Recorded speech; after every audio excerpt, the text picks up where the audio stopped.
Today we're checking out the Apollo Solo, a compact, desktop, bus-powered version of the Apollo audio interfaces from Universal Audio.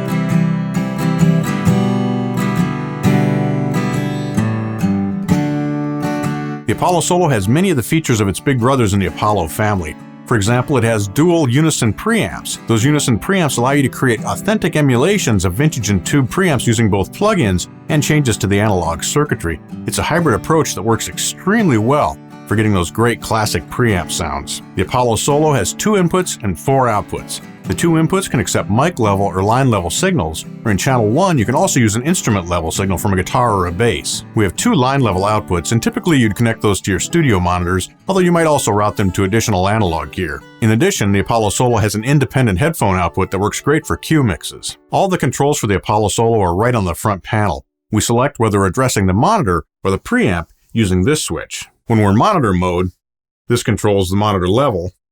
When we switch over to preamp mode, this controls the preamp gain.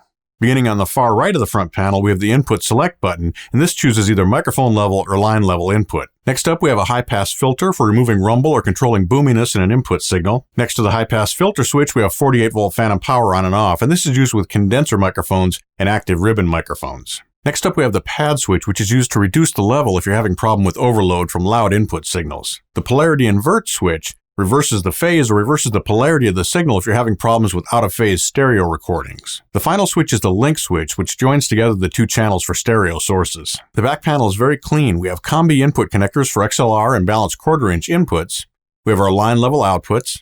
And then we have the connection for Thunderbolt 3. As I mentioned, the Apollo Solo is bus powered, so we don't need a separate power supply. It draws all the power it needs right over the Thunderbolt cable. The Apollo Solo comes with Universal Audio's Analog Classics Powered Plug-ins bundle, and this gives you a nice assortment of EQs, compressors, and other signal processors for use both during tracking and during mixing.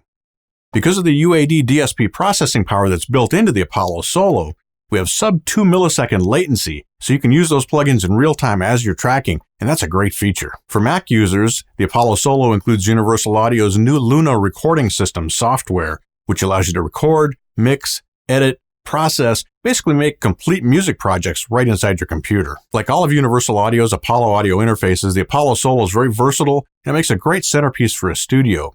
It's an ideal companion for songwriting. It's great for location recording. It's great for working on the go. Because it's bus powered, you just connect it to your computer, you're ready to record, mix, or edit your projects. I hope you've enjoyed this look at Universal Audio's new Apollo Solo. Really nice desktop format, compact, portable, bus-powered audio interface. You're definitely going to want to check this one out. Thanks for joining me today. I'm Mitch Gallagher from Sweetwater.